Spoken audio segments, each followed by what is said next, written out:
Hello and welcome back to Northwest Craftsman. Today we're going to be learning how to make a mortise and tenon joint by hand.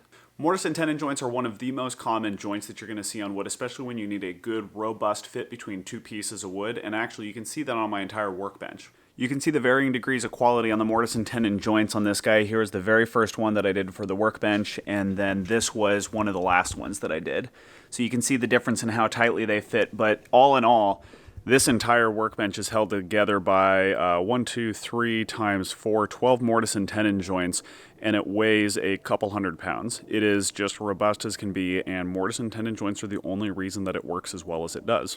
So in this video, we're going to go through and learn how to cut one of those joints by hand, how to cut the mortise, how to cut the tenon, and then I am also going to try something new. All of the ones that I have down here are just loose as is, so they only hold themselves in by the friction of the joint themselves. I don't have glue or otherwise, but I want to try one of the wedge lock joints where you actually put a wedge through the tenon itself, so it kind of comes through this side and pulls the tenon in so that it stays nice and tight. I've seen this on a lot of other builds, and I want to try and see if I can't get it to work and see how smoothly it works. All right, let's get started. Alrighty, so the tools that you're going to need for this episode are a marking gauge, your mallet to use with your chisels.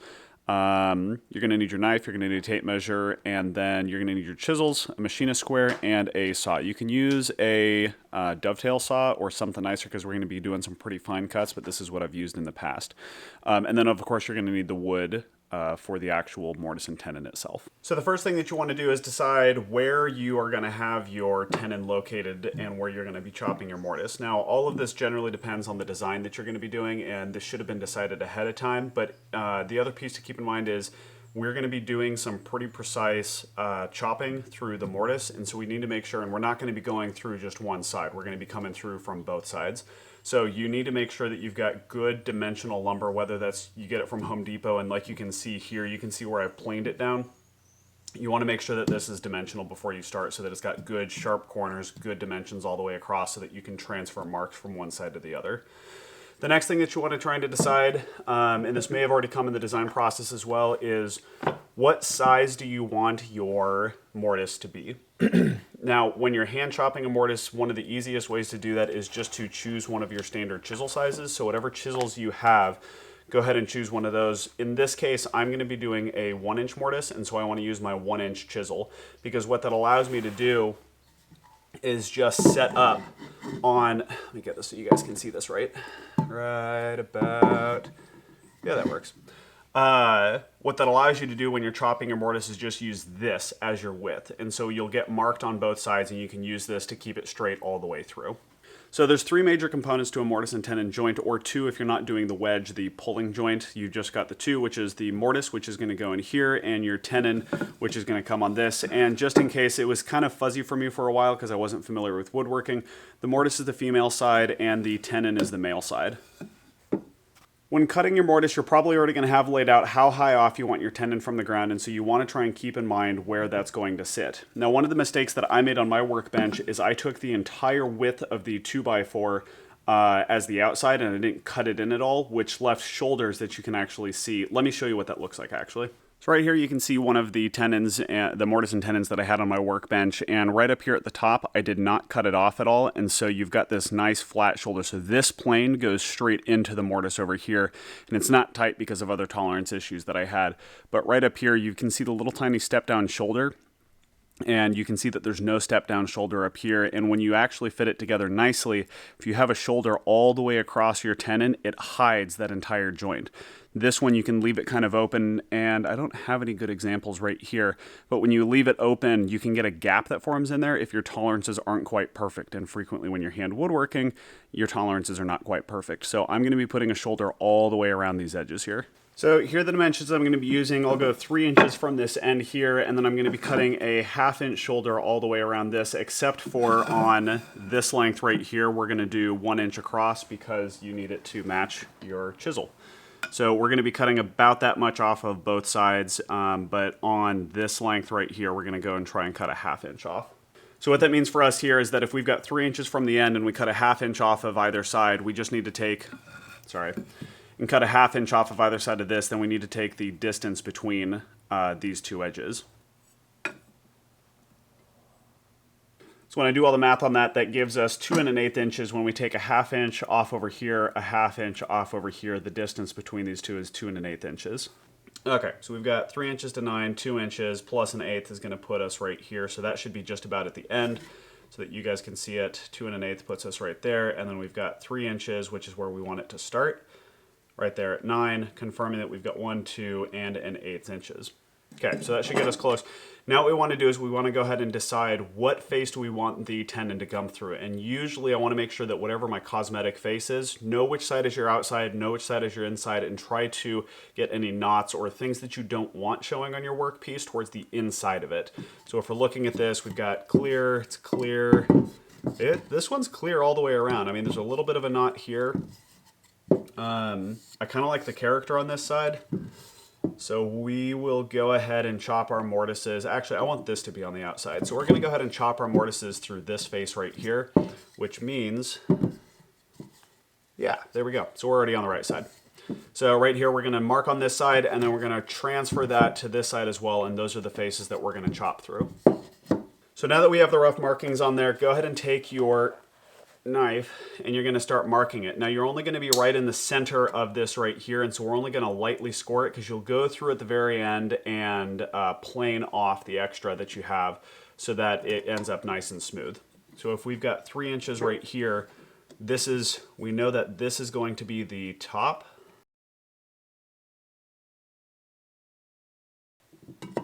Then what we can do is transfer that across, so stick this guy back in there. What you're going to do, we're not going to mark this face at all yet. We're going to come in, we're going to mark this edge here, which then leads us over to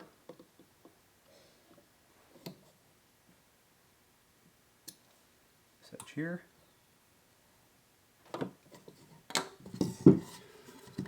And this technique was not one that I developed on my own. This is one that I learned from Paul Sellers. Paul Sellers, I highly recommend you go check out his content if you get a chance. Transfer over to here.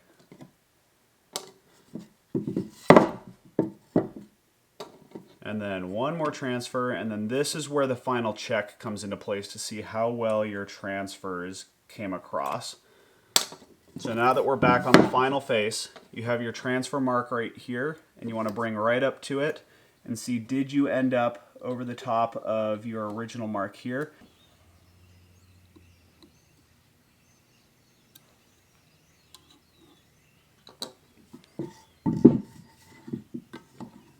We're going to go ahead and just put little tiny marks on this side, and go ahead and get both sides marked out. And then we're going to go through with our marking gauge and get the lines set up. So I'm going to let you guys speed through that real fast.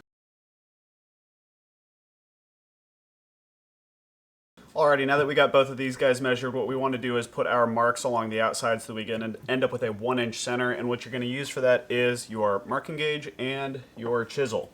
Now, some marking gauges come automatically with a mortise set in them, and what that is 2 of these little tiny spikes so that you can mark an entire mortise at one go.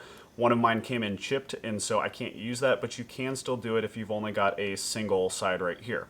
So what you're going to do is you want to lay out your chisel. This just speeds things up just a little bit. You want to lay your chisel out here, rotate this guy around until you're on your edge, and you want to be close to the edge of your chisel. And you're just going to tighten this guy down. Now the way to see if you're balanced on both sides is to then rotate it to this side and see how close did it get. Now, in this case here, let me show you what it looks like from this side. So in this case, you can see from this side, when I line this guy up, he is almost perfectly in line with the chisel right there. But when I go and put him on this side, he is just inboard of the chisel. So I want to adjust it out just a little bit because right now my mortise would be too small for this chisel.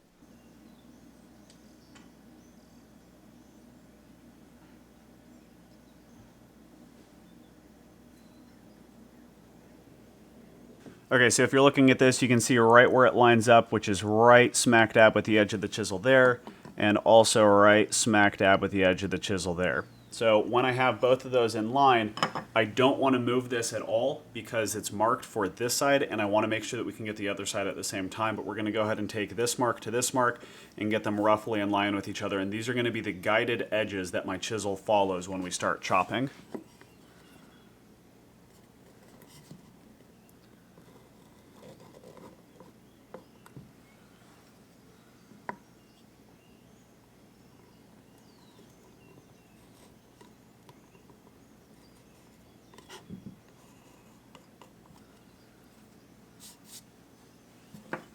Go through and just double check it.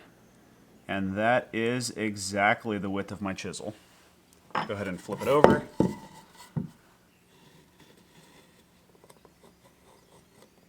All right, to help you guys see where I'm going to be cutting just a little bit more, what you can do, or to help yourself, you can go ahead and run a pencil through your groove right here, which will just help to call attention to it without causing any damage. Do that side. That side. And then I'm going to go ahead and make my knife walls here a little bit more pronounced.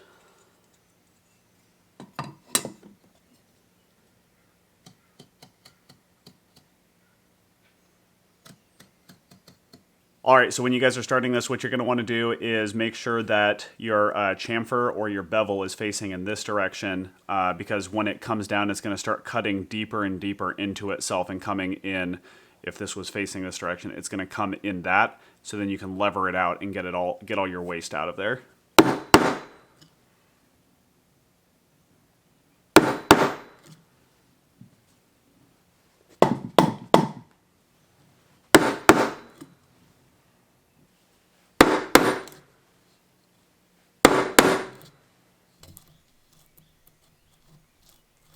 So I'm going to go ahead and do a time lapse for the rest of the chopping of this mortise. You're going to do it on this side and on the other side, and how well the two sides meet is both a matter of how practiced you are at keeping your chisel straight up and down on this first cut, because this first cut kind of sets the direction of the cut, and then how well you were able to lay it up on both sides. And there's a little bit of cleanup that you can do, but the closer you can get to meeting these guys up perfectly, the better it is.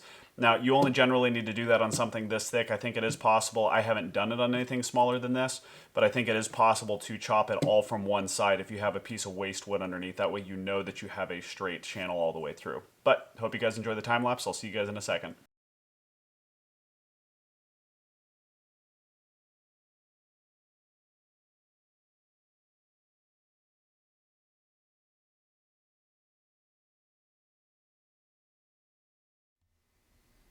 Okay, so I can hear what you guys are saying now. When I was using my small chisel to clear out the hole right here, I was levering it against this, but one of the things that I forgot to say is I generally leave a little tiny lip of what needs to be cleared out still, so that when I'm levering against it, I'm not actually levering against the finished piece. I'm levering against this waste piece that I'm going to go through and clear out now. The other thing to keep in mind is when you get all these little tiny chunks and pieces all over the place, all over here, when you start pounding on your work plane, on your workpiece, you can get all these dents all in your piece if any of them get to the underside of it, which in my case they did. So I usually, when I'm going through and I do one of these pieces, I plane it at the end, and so this doesn't necessarily matter to me because it's all going to disappear. But if this matters for your workpiece, be very careful about letting anything get underneath it, because you are putting a lot of force against your workpiece, and you will put a lot of indentations in it from anything that's on your workbench. Okay, so now it's time to go ahead and clean up these edges. I'm going to empty out the rest of the waste wood, which is in here right now. When you're doing this one, you want to make sure that you have the straight face right towards this edge, and you're going to be holding your chisel straight up and down, because this is what is going to form that final wall. So any of the rough surfaces that are in there, those are going to get smoothed out by doing this. You also want to be careful not to drive it too hard and far, because you can go straight into your workbench. So if you're really concerned about that, go ahead and put something underneath this so that you can go all the way through and drive it in without worrying about damaging your workbench. Okay, so you can see from this edge right over here, this guy right here is the edge that I just chopped, and it's super, super nice and smooth all the way up and through there. This is the side that I still have yet to chop, and you can still see if I can't get it to focus. There's a big lump through there. Actually, let me shine a light on there real fast. You can see the big lump on that side. That is the lower quality cut right there, and you can see where the two pieces come together. So I'm going to go ahead and chop that and make it smooth so that it looks more like that side. That's what it should look like when you're done.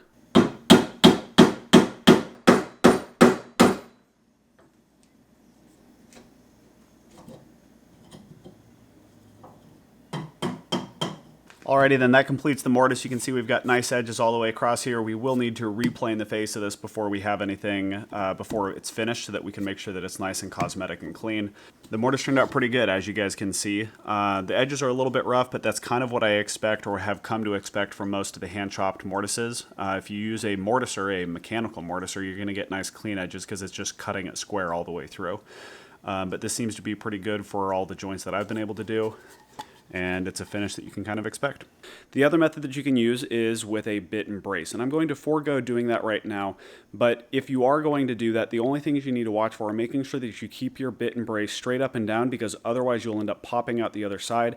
And then also support your workpiece from underneath with a waste piece of wood, because you will A, either drill into your workbench, or B, pop out the other side, and you get a lot of grain tear when it comes out the other side because of how aggressively most of the bit and braces are drilling through.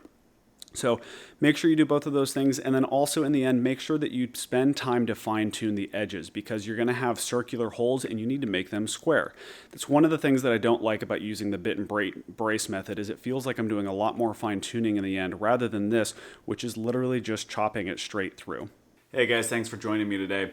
I don't know what it is about these videos, but I constantly am underestimating how much content I want to be able to provide you guys and how much detail I want to be able to provide you guys. So I'm cutting this video short right here so that you can just see the mortise itself. I'm going to do another video that goes through the tenon, and then I'm going to do one video that talks about joining all of it together, because I really do think that each one of those steps deserves all the detail that I'm providing in each one of the different pieces. If you have any questions about the mortise and how I made the mortise, let me know, and I will answer all your questions in the comments down below. If you like this kind of content, please think about subscribing to the channel. There's a couple of you guys that I interact with on a regular basis, and I love all of those different interactions, conversations that we have. If you guys have any suggestions about how to do my mortise better by hand, please also let me know, because I am brand new to woodworking and I appreciate all the advice and help that I can get. So if you have been woodworking for your entire life, or this is your job, I would love to hear from you. Please let me know how you guys do it. Yeah, I think that's it. If you guys like the video, go ahead and give it a thumbs up. You can find us on Instagram at Northwest Craftsman and Facebook at Northwest Craftsman. And we'll see you guys for the next video. Hope you have a good one. Bye.